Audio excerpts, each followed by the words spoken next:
por favor, convido novamente, ela que dispensa apresentações novamente, a doutora Hildegard Taguesa Viostri, para falar a respeito do direito médico histórico e panorama atual.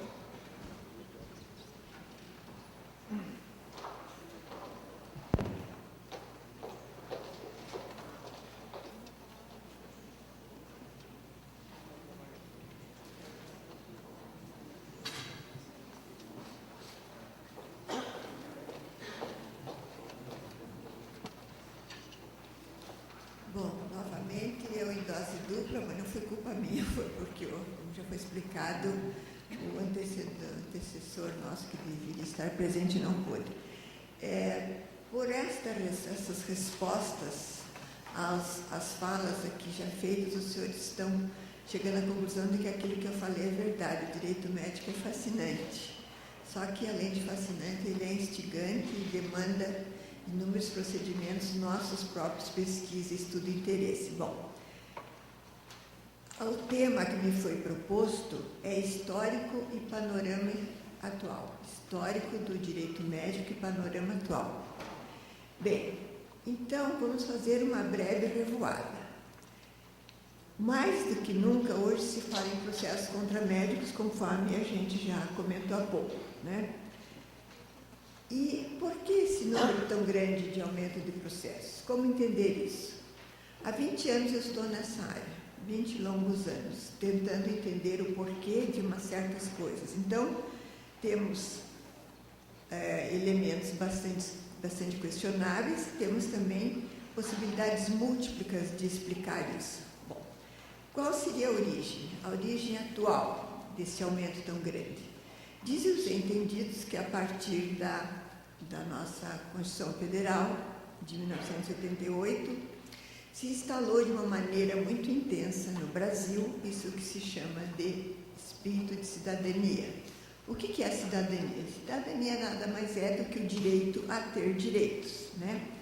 Então, de uma maneira geral, agora tratando do paciente, o paciente também vendo os seus direitos, né, ou que ele julgava tê-los, né, com ou sem razão, começou-se a acionar médicos por causa de maus resultados, ou de um resultado que o paciente entendia que poderia ser diferente. Então, há quem diga que uma das primeiras causas do aumento de processos contra médicos seria esta compreensão do direito a ter direitos ou direito à cidadania. Segundo, no ano de 1983, ocorreu um evento no Brasil, e isto deriva de um estudo do professor Iranino Moraes, um médico, escritor, pesquisador, pensador, uma pessoa de uma altíssima capacidade intelectual, e ele fez uma pesquisa dizendo que este ano, o ano de 1983, pode ser considerado como o ano da queda da falibilidade do médico. Ou seja, quando a falibilidade do médico ficou evidente, o médico já não era aquele ser todo-poderoso que podia tudo, não, ele era falível, como todos nós outros seres humanos. E que evento foi esse que ocorreu em 1983? Segundo ele, foi a morte da Clara Nunes, que era uma artista, uma cantora extremamente benquista, mais ou menos o equivalente a uma Ivete Sangalo dos tempos de hoje, para quem é jovem, né? A Clara Nunes teve um problema de saúde, se não me engano, ela foi operar uma coisa bastante simples, se não me engano, varizes e poucas varizes. Fez um problema que possivelmente deve ter sido, não sei se foi anestesiológico, eu não tive acesso a isso, porque até porque naquele tempo as coisas eram diferentes, né? Fez uma parada cardíaca, uma parada cardiorrespiratória, entrou em coma e não saiu mais, foi a óbito. Este caso causou uma comoção nacional de tal envergadura que os senhores imaginem uma pessoa da equivalência dessa artista que eu falei, de Ivete Sangalo, de alguma outra nessa área, que de repente entrasse bem no hospital para fazer uma pequena cirurgia e saísse morta de lá. Então, segundo o professor Iranino Moraes, autor do livro Erro Médico e a Lei, Erro Médico e a Justiça, que é espetacular esse livro, todos devem ler, ele acha que foi a partir deste ano que as pessoas começaram a pensar, olha, o médico não pode tudo, o médico também erra, isso não podia ter acontecido, essa pessoa não podia ter morrido. Então, isso foi em 83. Em 88 veio a Constituição Federal e disse, puxa, eu tenho direito a ter direitos. Então, alguma coisa que me entristeceu, que me desgostou, que me trouxe dor, que me trouxe prejuízo, que me trouxe um dano, então eu posso reclamar. Muito bem. Esse seria um outro elemento. Um terceiro elemento no histórico, no panorama atual. Fatalidade não combina com tecnologia. Os senhores sabem mais do que ninguém que vivemos na era da tecnologia, os avanços na parte científica, da medicina, na parte tecnológica, da odontologia, de uma maneira geral, são extraordinários, coisas nunca antes sonhadas, hoje nós temos disponíveis, ou se não disponíveis no local que estamos, mas que estão disponíveis já no mundo científico. Todavia, a fatalidade continua acontecendo. Se antes a frase aconteceu porque Deus assim o quis, hoje não aconteceu, mas não podia ter acontecido. O que será que o médico fez de errado, né? Porque não aceitamos maus resultados. Mas de alguma maneira, subrepticiamente, ainda alguns de nós, uma maioria de nós, ainda vê o médico como semideus. Por que isso? Por quê? O nosso colega há pouco falou da época de Hipócrates, né? Quando começou a se falar em medicina, os primeiros conhecimentos, etc. e tal. Eu vou voltar um pouquinho antes, bastante antes, nos primórdios do nosso ser humano, do nosso homem sapiens se agrupando sobre a face de uma terra quase despovoada. Em todo grupo sempre existe alguém que é mais espertinho, vamos dizer assim, que tem um poder mais de observação, que enxerga mais longe, e felizmente que é assim, né? Senão a gente estaria estagnado ainda lá mais perto dos primatas do que outra coisa. Então imagine um grupo de seres humanos lá muito antes dos primórdios da nossa vida na Terra, né? E essa pessoa começou a observar que determinadas plantas, quando sofriam uma infusão, tinham o poder de aliviar dores, ou quando determinadas posições traziam um alívio para um acidente, que houve uma fratura, um acidente assim, bastante traumático, determinada posição trazia um alívio. E essas observações foram se fazendo, se multiplicando ao longo do tempo, e essas pessoas que obtinham os resultados começaram a ganhar uma certa ênfase, certo poder, uma certa posição de glória, uma determinada hierarquia, e eles foram denominados taumaturgos, ou seja, o que quer dizer isso? Fazedores de milagres. Então, aqueles que tinham o poder de aliviar a dor, ou às vezes até de cura, porque o nosso próprio organismo se cura sozinho, mas a gente naquele tempo não tinha essa possibilidade desse conhecimento. Então, esses taumaturgos foram considerados, assim, pessoas de destaque. Por quê? Porque diminui o sofrimento de alguém que conseguiu fazer aquilo que outros não faziam.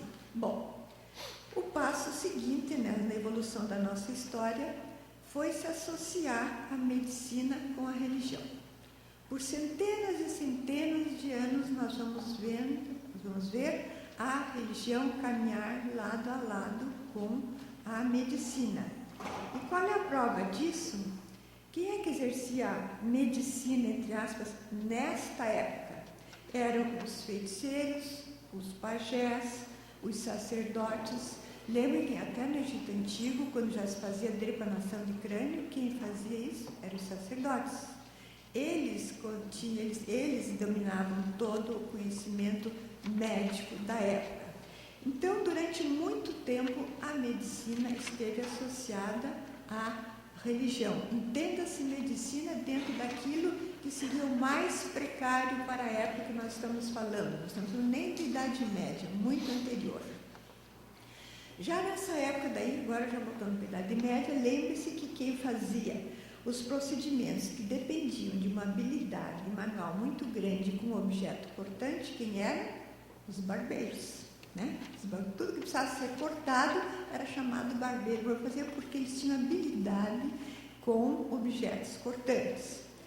Então, daí para frente, tem-se uma história muito grande de erros e acertos, erros e acertos. E é interessante para nós advogados que tenhamos essa pretensão de fazer direito médico, e isso é muito importante, que já o fato de estarem aqui é porque estão predispostos a um estudo, a uma pesquisa, e por isso merece o nosso orgulho, os nossos parabéns, a nossa homenagem. Mas eu sugiro não só para os nossos colegas, mas para todos a leitura dos seguintes livros: A Assustadora História da Medicina, do Richard Gordon. Já indiquei esse livro para todos os meus alunos do curso daqui do SEMBRAP. É um livro pequeno, um autor muito bom, ele é até um humorista, onde ele conta o que se passou no mundo até chegarmos, especialmente na área da anestesia, até chegarmos nos dias de hoje. A Assustadora História da Medicina. Então é importante ver que as coisas não se fizeram como não passa de mágica, com centenas e milhares de anos. E um outro livro extraordinário chama-se O Físico, de Noah Gordon. Por coincidência, os dois têm o mesmo sobrenome, não tem nada a ver com o outro. Noah Gordon, O Físico, tragicamente traduzido errado pela editora, porque em inglês é The Physician, e The Physician é o médico e não o físico, né? Mas veja que até boas editoras e bons tradutores se enganam.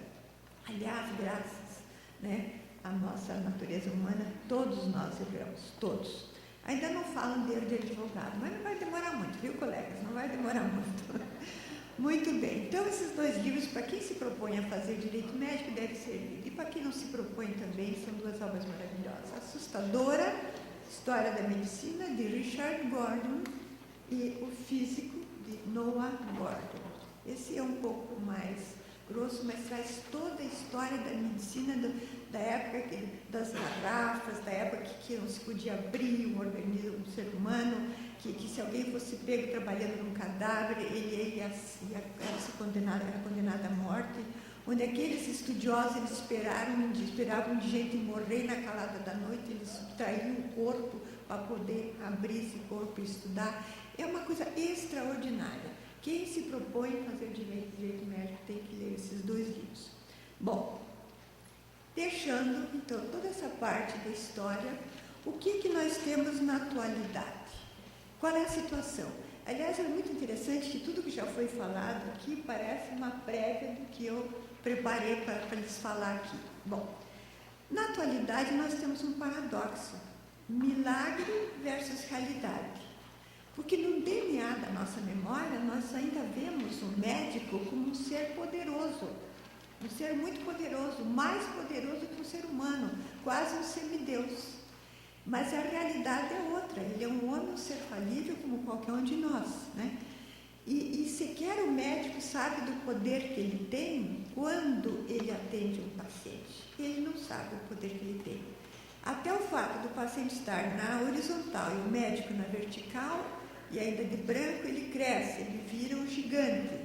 E se esse ser, né, de branco, que para nós, que no momento estamos sendo médicos, estamos sentindo uma dor, estamos carentes, todo paciente é carente, associem sempre essas dois vocábulos. Se esse médico chega e põe a mão no ombro da gente, ou segura a nossa mão, o médico não sabe, tenho certeza que a maioria dos médicos não sabe, a não ser quando ele se torna paciente também.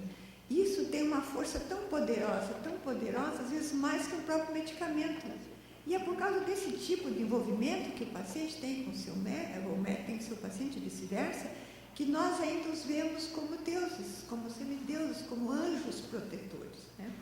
E é por isso que o erro, dito erro médico, ou mau resultado, é tão mal aceito.